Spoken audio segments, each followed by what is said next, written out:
ಎಲ್ರಿಗೂ ನಮಸ್ಕಾರ. ನೀವು ನೋಡ್ತಾ ಇದ್ದೀರಾ ಟಿವಿ ವಿಕ್ರಮ. ನಾನು ಮುಮ್ತಾಜ್ ಅಬ್ದುಲ್ ನೆಲೆಡ್ಕ. ವೀಕ್ಷಕರೇ, ಈ ಹಿಟ್ ಸ್ಪ್ರೇ ಮಾಡಿದಾಗ ಜಿರಳೆಗಳು ಹೊರಗೆ ಬರ್ತಾವಲ್ಲ, ಅದೇ ರೀತಿ ದೇಶದಲ್ಲಿ ಒಂದೊಂದೇ ದೇಶದ್ರೋಹಿಗಳು ಬಿಲದಿಂದ ಹೊರಗೆ ಬರೋದಕ್ಕೆ ಶುರುವಾಗಿದೆ ನೋಡಿ. ಆದ್ರೆ ಆ ದೇಶದ್ರೋಹಿಗಳಿಗೆ ಗೊತ್ತಿಲ್ಲ ತಪ್ಪಿಸ್ಕೊಳ್ಳೋದಕ್ಕೆ ಇಲ್ಲಿ ಇರುವಂತದ್ದು ಇಂಥವರನ್ನೆಲ್ಲ ಅರೆದು ಕುಡಿದಿರುವಂತಹ ಮೋದಿಜಿ ಸರ್ಕಾರ ಅಂತ. ಈಗ ಇನ್ನೊಂದು ಜಿರಳೆ ದೇಶದ್ರೋಹಿ ಹೊರಗೆ ಬಂದಿದ್ದಾಗಿದೆ. ಆ ವ್ಯಕ್ತಿಯ ಹೆಸರು ಸೋನಂ ವಾಂಗ್ಚುಕ್. ಲೇನಲ್ಲಿ ಗಲಾಟೆ ಆಗೋದಕ್ಕೆ ಈತನೇ ಮುಖ್ಯ ಕಾರಣ. ಈತನೇ ಪ್ರಚೋದನೆಯನ್ನ ಕೊಟ್ಟಿದ್ದು. ಇದೀಗ ಸಿಬಿಐ ಈತನನ್ನ ಅರೆಸ್ಟ್ ಕೂಡ ಮಾಡಿದ್ದಾಗಿದೆ. ಹಾಗಾದ್ರೆ ಯಾರು ಸೋನಂ ವಾಂಗ್ಚುಕ್? ಸೋಷಿಯಲ್ ಮೀಡಿಯಾದಲ್ಲಿ ಸೋನಂ ಒಬ್ಬ ಶರ್ಜಿಲ್ ಇಮಾಮ್, ಉಮರ್ ಖಾಲಿದ್ ಅಂತಹ ಮನುಷ್ಯ ಅಂತ ಹೇಳ್ತಾ ಇದ್ದಾರೆ. ಆದ್ರೆ ಈತ ಅವರೆಲ್ಲರಿಗಿಂತಲೂ ತುಂಬಾ ತುಂಬಾ ಇಂಟೆಲಿಜೆಂಟ್ ಸ್ಟ್ರಾಟಜಿಸ್ಟ್ ಕೂಡ ಹೌದು. ಈ ವ್ಯಕ್ತಿಯ ಮನಸ್ಥಿತಿ, ಈ ಹಿಂದೆ ಮಾಡ್ಕೊಂಡು ಬಂದಿರುವಂತಹ ಕೆಲಸ, ಇವೆಲ್ಲವನ್ನು ನೋಡಿದ್ರೆ ನಿಮಗೆ ಅಂದಾಜಾಗುತ್ತೆ ಇದು ಒಂದೇ ಅಲ್ಲ, ಈತನದ್ದು ಇನ್ನೊಂದು ಮುಖ ಕೂಡ ಇದೆ ಅನ್ನುವಂಥದ್ದು. ವೀಕ್ಷಕರ, ಲಡಾಖ್ನಲ್ಲಿ ಯಾಕೆ ಅಂತಹ ಒಂದು ಭಯಾನಕ ಪ್ರತಿಭಟನೆ ನಡೆಯಿತು? ಅಲ್ಲಿನ ಜನರ ಪ್ರಕಾರ ಆ ಪ್ರೊಟೆಸ್ಟ್ ಅಲ್ಲಿ ಇದ್ದಂತಹ ಒಂದಷ್ಟು ವಯೋವೃದ್ಧರು ಅಸ್ವಸ್ಥರಾಗ್ತಾರೆ. ಸೊ ಅದನ್ನ ನೋಡಿದಂತಹ ಯುವಕರು ಫ್ರಸ್ಟ್ರೇಟ್ ಆಗಿ ಬಿಡ್ತಾರೆ. ಅದಾದ ಬಳಿಕ ಪ್ರತಿಭಟನೆ ಹಿಂಸಾತ್ಮಕ ರೂಪವನ್ನ ತಾಳುತ್ತೆ ಅನ್ನುವಂಥದ್ದು ಮಾತು. ಆದ್ರೆ ವಾಸ್ತವವಾಗಿ ನಾವು ನೋಡಿದ್ರೆ 60ರಿಂದ 80 ಮಂದಿ ನೇಪಾಳದವರು ಈ ಲಡಾಖ್ಗೆ ಬಂದಿರ್ತಾರೆ. ಅವರು ಕೂಡ ಈ ಪ್ರತಿಭಟನೆಯಲ್ಲಿ ಭಾಗಿಯಾಗ್ತಾರೆ. ಅಂಡ್ ಇನ್ನೊಂದು ವಿಚಾರ, ಅಲ್ಲಿನ ಲೋಕಲೈಟ್ಸ್ ಅಂದ್ರೆ ಲಡಾಖ್ ಜನರ ನೇಚರ್ ಅನ್ನ ನಾವು ನೋಡೋದಾದ್ರೆ ಅವರು ಈ ರೀತಿ ವೈಲೆಂಟ್ ಆಗುವಂತವ್ರು ಅಲ್ಲವೇ ಅಲ್ಲ. ಆದ್ರೆ ಯಾಕಾಯ್ತು? ಅವರ ಒಳಗೆ ಸೇರ್ಕೊಂಡಿದ್ದಂತ ಒಂದಷ್ಟು ಜನ ಇಲ್ಲಿ ಪ್ರತಿಭಟನೆಗೆ ಯಾರು ಸೇರ್ಕೊಂಡಿದ್ರು ಅವರನ್ನು ಉತ್ತೇಜಿಸ್ತಾರೆ. ಆ ನಂತರ ಅದು ಹಿಂಸಾತ್ಮಕವಾದಂತಹ ಪ್ರತಿಭಟನೆಯಾಗಿ ಮಾರ್ಪಾಡಾಗತ್ತೆ. ವೀಕ್ಷಕರ, ಸೆಪ್ಟೆಂಬರ್ 10ನೇ ತಾರೀಕು ಸೋನಂ ವಾಂಗ್ಚುಕ್ ಒಂದು ಜಾಗದಲ್ಲಿ ಒಂದು ಭಾಷಣವನ್ನ ಕೊಡ್ತಾರೆ. ಅದರ ಬಗ್ಗೆ ಬಿಜೆಪಿಯ ಅಮಿತ್ ಮಾಳವಿ ಅವರು ಕೂಡ ಟ್ವೀಟ್ ಅನ್ನು ಮಾಡಿದ್ರು. ಆ ಸ್ಪೀಚ್ ನಲ್ಲಿ ಸೋನಂ ವಾಂಗ್ಚುಕ್ ನೇಪಾಳದಲ್ಲಿ ನಡೆದಂತಹ ಪ್ರತಿಭಟನೆ ಅಥವಾ ಆ ಘಟನೆ ಬಗ್ಗೆ ಮಾತಾಡ್ತಾರಂತೆ.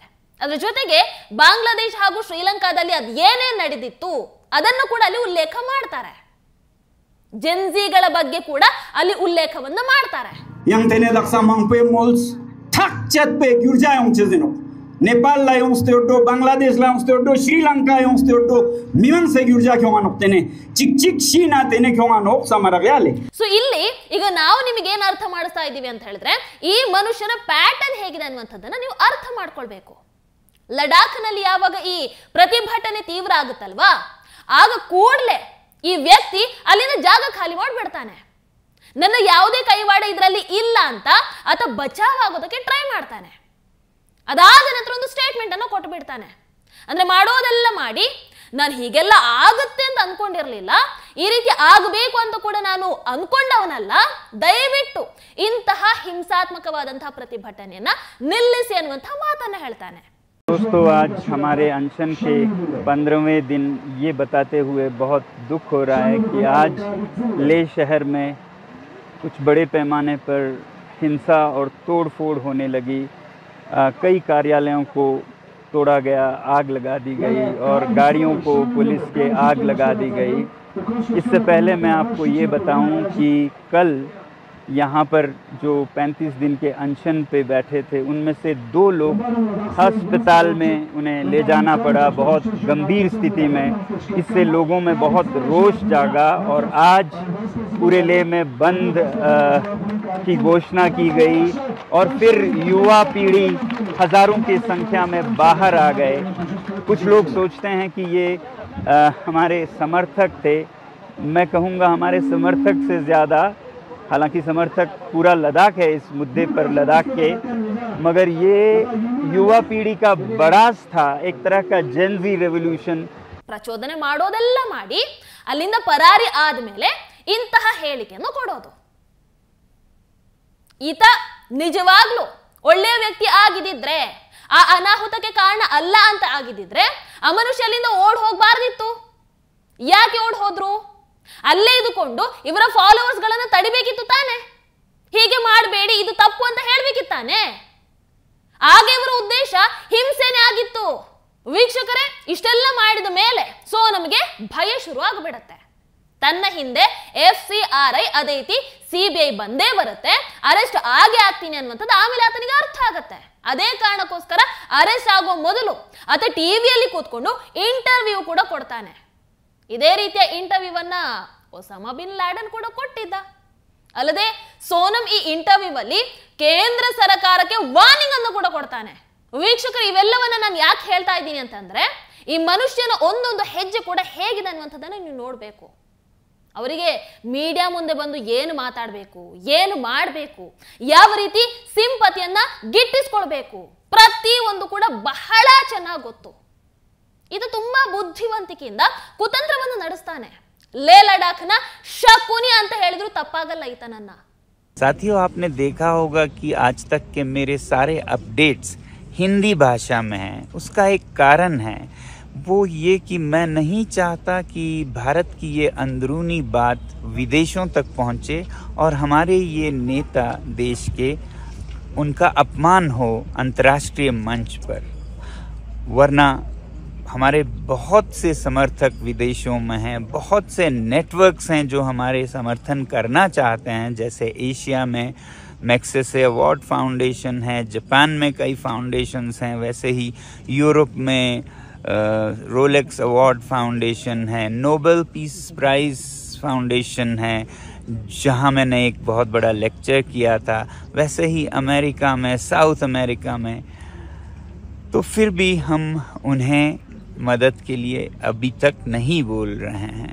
मगर अब क्योंकि इतने दिन हुए और हमें एक आवाज़ तक नहीं पहुंची, तो हम सोच रहे हैं कि कल से हम अपने सुबह का अपडेट अंग्रेज़ी भाषा में करें, ताकि अंतर्राष्ट्रीय स्तर पे भी लद्दाख के, हिमालय के पर्यावरण का क्या हो रहा है उसके बारे में ज्ञात हो और उनका भी समर्थन मिले. ಸರ್ಕಾರಕ್ಕೆ ವಾರ್ನಿಂಗ್ ಬೇರೆ ಕೊಡ್ತಾರೆ. ನೀವು ನನ್ನನ್ನ ಅರೆಸ್ಟ್ ಮಾಡಿ ಜೈಲಿಗೆ ಹಾಕಿದ್ರೆ ನಾನು ಹೊರಗಡೆ ಇದ್ದದ್ದಕ್ಕಿಂತಲೂ ಇನ್ನ ಡೇಂಜರಸ್ ಆಗಿಬಿಡ್ತೀನಿ ಅನ್ನುವಂತಹ ವಾರ್ನಿಂಗ್ ಅನ್ನು ಕೊಡ್ತಾರೆ ಅಂತ ಹೇಳಿದ್ರೆ ನೀವೇ ಒಂದು ಬಾರಿ ಯೋಚನೆ ಮಾಡಿ. ಸೋನಂ ವಾಂಗ್ಚುಕ್ ಭಾರತ ತನ್ನನ್ನ ಅರೆಸ್ಟ್ ಮಾಡಿ ಅಂತಾನೆ ಕಾಯ್ತಾ ಇದ್ದಾನೆ. ಅರೆಸ್ಟ್ ಆದ ಮೇಲೆ ಅವ್ರಗಳ ಮುಂದಿನ ಸ್ಟೆಪ್ ಶುರುವಾಗುತ್ತೆ ನೋಡಿ. ಇನ್ನೊಂದು ಮುಖ ಆಮೇಲೆ ಅನಾವರಣ ಆಗುತ್ತೆ ನೋಡಿ. ನೀವು ಭಾರತ ಸರ್ಕಾರ ಈಗ ಈತ ಒಬ್ಬನನ್ನ ಅರೆಸ್ಟ್ ಮಾಡಿದ್ದು ಸಾಲಲ್ಲ, ಈತನ ಇಡೀ ಟೀಮನ್ನ, ಇಡೀ ಪಟಾಲಮನ್ನ ಹಿಡಿಬೇಕು. ಆಗಲೇ ಇವರಿಗೆ ಬುದ್ಧಿ ಕಲಿಸೋದಕ್ಕಾಗೋದು, ಇವರುಗಳನ್ನ ಸರಿ ಮಾಡೋದಕ್ಕಾಗೋದು. ವೀಕ್ಷಕರು, ಈತ ತನ್ನ ಇಮೇಜ್ ಅನ್ನ ಹೇಗೆ ಬಿಲ್ಡ್ ಮಾಡಿದಾನೆ ಅಂತಂದ್ರೆ, ಲಡಾಖ್ ನಲ್ಲಿ ಈತನ ವಿರುದ್ಧ ಮಾತಾಡಿದ್ರೆ ಎಲ್ಲರೂ ಮೈ ಮೇಲೆ ಬಂದು ಬಿದ್ದು ಬಿಡ್ತಾರೆ. ಅಷ್ಟರ ಮಟ್ಟಿಗೆ ಅವರುಗಳ ಬ್ರೈನ್ ವಾಶ್ ಮಾಡಿಬಿಟ್ಟಿದ್ದಾನೆ. ಸೋನಂ ವಾಂಗ್ ಎಷ್ಟು ಬುದ್ಧಿವಂತನೋ ಅಷ್ಟೇ ಡೇಂಜರಸ್ ವ್ಯಕ್ತಿ ಕೂಡ. ಭಾರತ ಸರ್ಕಾರ ಆತನನ್ನ ಅರೆಸ್ಟ್ ಮಾಡಬೇಕು ಅಂತಾನೆ ಇವೆಲ್ಲವನ್ನ ಮಾಡ್ತಾ ಇರುವಂತದ್ದು. ಅರೆಸ್ಟ್ ಮಾಡಿದ ಮೇಲೆ ಜನ ಕೆರಳಬೇಕು, ಅದರಿಂದ ಲಡಾಖ್ ಮತ್ತಷ್ಟು ಹೊತ್ತಿ ಉರಿಬೇಕನ್ನುವಂಥದ್ದು ಇವರುಗಳ ಹಿಂದಿನ ಉದ್ದೇಶ. ವೀಕ್ಷಕರು ನೋಡಿ, ಲಡಾಖ್ನವರ ಬೇಡಿಕೆಗಳನ್ನ ತಪ್ಪು ಅಂತ ಖಂಡಿತವಾಗ್ಲೂ ನಾವು ಹೇಳ್ತಾ ಇಲ್ಲ. ಆ ಬೇಡಿಕೆಯನ್ನ ಮಾತುಕತೆಗಳ ಮೂಲಕ ಬಗೆಹರಿಸಿಕೊಳ್ಬೇಕು. ಅದಕ್ಕೋಸ್ಕರನೇ ಅಕ್ಟೋಬರ್ 7ನೇ ತಾರೀಕಿಗೆ ಕೇಂದ್ರ ಸರ್ಕಾರ ಸಭೆ ಮಾಡೋದಕ್ಕೆ ಕೂಡ ತಯಾರಾಗಿತ್ತು. ಆದ್ರೆ ಅಷ್ಟರಲ್ಲಿ ಸೋನಂ ವಾಂಗ್ಚುಕ್ ಅಂಡ್ ಆತನ ಪಟಾಲಂ ಸೇರಿ ಗಲಭೆಯನ್ನ ಎಬ್ಬಿಸ್ತಾ ಇದ್ದಾರೆ. ಹಿಂಸೆಯಿಂದ ಯಾವ್ದಾದ್ರೂ ಸೊಲ್ಯೂಷನ್ ಸಿಗೋದಕ್ಕೆ ಸಾಧ್ಯ ಇದೆಯಾ? ಸಿಗಲ್ಲ. ಅದರಲ್ಲಿ ನಷ್ಟ ಆಗೋದೇ ವಿನಃ ಬೇರೆ ಏನಾಗೋದಕ್ಕೆ ಸಾಧ್ಯ ಇಲ್ಲ. ಅಣ್ಣ, ನಷ್ಟ ಯಾರಿಗಾಗೋದು? ಲಡಾಖ್ನ ಜನರಿಗೆ ತಾನೆ. ನೋಡಿ, ಈಗಾಗಲೇ ಈ ಪ್ರತಿಭಟನೆಯಿಂದ 4 ಮಂದಿ ಸಾವನ್ನಪ್ಪಿದ್ದಾರೆ, 80 ಮಂದಿ ಗಾಯಗೊಂಡಿದ್ದಾರೆ. ಇಲ್ಲಿ ಶಾಂತಿಯಿಂದನೇ ಪ್ರತಿಭಟನೆ ಅಫ್ಕೋರ್ಸ್ ನಡೀತಾ ಇತ್ತು. ಜನ ಸರ್ಕಾರದ ಜೊತೆ ಮಾತಾಡ್ತಾ ಇದ್ರು, ಸರ್ಕಾರ ಕೂಡ ಡೇಟ್ ಅನೌನ್ಸ್ ಮಾಡಾಗಿತ್ತು. ಆದ್ರೂ ಇಂತಹ ಹಿಂಸಾಚಾರ ಯಾಕೆ ಬೇಕಿತ್ತು ಹೇಳಿ? ಹೆಂಗಾಯ್ತು? ಯಾರಿಗೆ ಬೇಕಿತ್ತು ಹಾಗಾದ್ರೆ ಇದು? ನೇಪಾಳ ರೀತಿಯ ಜೆನ್ಸಿ ಪ್ರೊಟೆಸ್ಟ್ ಮಾಡುವಂತ ಪಿತೂರಿ ಹಾಗಾದ್ರೆ ಯಾರ್ದಾಗಿತ್ತು? ಸೋನಂ ವಾಂಗ್ಚುಕ್ ನಿಜವಾಗ್ಲೂ ಶಾಂತಿಯಿಂದ ಪ್ರತಿಭಟನೆಯನ್ನ ಬಯಸಿದ್ರೆ ಯಾಕೆ ಅಲ್ಲಿಂದ ಯಾಕೆ ಓಡ್ ಹೋದ? ಈತನ ಮೇಲೆ ಮನಿ ಲಾಂಡ್ರಿಂಗ್ ಮಾಹಿತಿ ಕೂಡ ಈಗ ಬರ್ತಾ ಇದೆ. 3 Idiots ಸಿನಿಮಾದಲ್ಲಿ ಈತನ ಕ್ಯಾರೆಕ್ಟರ್ ಅನ್ನೇ ರೆಫರೆನ್ಸ್ ತಗೊಂಡು ಮಾಡಿದ್ರಂತೆ. ಅದರಲ್ಲಿ ಈತ ಸಿಂಪಲ್ ಸೈಂಟಿಸ್ಟ್ ಅಂತೆ. ಸಿಂಪಲ್ ಸೈಂಟಿಸ್ಟ್ ಆಗಿದ್ದಿದ್ರೆ ಅಷ್ಟೊಂದು ದುಡ್ಡು ಎಲ್ಲಿಂದ ಬರುತ್ತೆ? ಸಾಮಾನ್ಯ ಜನರ ಬಳಿ ಅಂತೂ ಈ ರೀತಿ ಕೋಟಿ ಕೋಟಿ ಹಣ ಬರೋದಿಲ್ಲ, ಅದು ಕೂಡ ಬೇನಾಮಿ ಅಕೌಂಟ್ಸ್ಗಳಿಂದ. ಹೆಂಗ್ ಸಾಧ್ಯ ಇದು? ಇದ ಆಕ್ಟಿವಿಸ್ಟಾ ಅಥವಾ ಮನಿ ಲಾಂಡ್ರಿಂಗ್ ಎಕ್ಸ್ಪರ್ಟಾ? ಬಹಳಷ್ಟು ಡೌಟ್ಗಳಿವೆ. ಈತನ ಅಕೌಂಟ್ಸ್ ನೋಡೋದಾದ್ರೆ HIAL ಇದರಲ್ಲಿ ಒಟ್ಟು 7 ಖಾತೆ ಇದೆ. ಅದರಲ್ಲಿ 4 ಹೈಡ್ ಮಾಡಿದ್ದಾರೆ. ಅದರಲ್ಲಿ 15 ಕೋಟಿ ದೇಣಿಗೆ ಇದೆಯಂತೆ. FCRA ಇಲ್ಲದೇನೆ 1.5 ಕೋಟಿ ವಿದೇಶಿ ಹಣ ವರ್ಗಾವಣೆ ಆಗುತ್ತೆ. 6.5 ಕೋಟಿ ಹಣವನ್ನ ಖಾಸಗಿ ಸಂಸ್ಥೆಗೆ ವರ್ಗಾಯಿಸ್ತಾರೆ. ಇನ್ನು ಸಿಖ್ ಮಾಲ್ನಲ್ಲಿ 9 ಖಾತೆ ಇದೆ.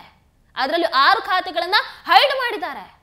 ಶೇಷಿಯಾನ್ ಪ್ರೈವೇಟ್ ಲಿಮಿಟೆಡ್ ಇನ್ನು 9.85 ಕೋಟಿ ಟರ್ನ್ ಓವರ್, 1.14 ಕೋಟಿ ಲಾಭ ಅಂತೆ. ಇಂಥ ಅನೇಕ ಅಕೌಂಟ್ಸ್ಗಳಿವೆ. ಲಡಾಖ್ನ ಜನರಿಗೆ ಈ ಸೋನಂ ವಾಂಗ್ಚುಕ್ ಹೇಳ್ತಾನೆ, ಹಿಂದಿನ ಸಲ ನಿಮ್ಮನ್ನ ನಾನು ಹೋರಾಟದಿಂದ ತಡೆದಿದ್ದೀನಿ, ಆದರೆ ಈ ಸಲ ತಡೆಯೋದಿಲ್ಲ.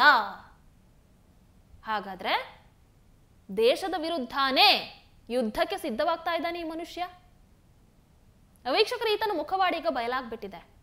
ಚೀನಾದವರನ್ನ ಒಳಗೆ ಬಿಟ್ಕೊಳ್ತೀವಿ, ನೇಪಾಳದ ಜೆನ್ಸಿಗಳನ್ನ ನೋಡಿ ಕಲೀರಿ, ಬಾಂಗ್ಲಾದೇಶ ಶ್ರೀಲಂಕಾ ಏನಾಯ್ತು ನೋಡಿ ಕಲ್ತ್ಕೊಳ್ಳಿ, ಈ ರೀತಿ ಎಲ್ಲ ಇದು ಮಾತಾಡ್ತಾನೆ ಅಂತ ಹೇಳಿದ್ರೆ ಏನಿದ್ರ ಅರ್ಥ?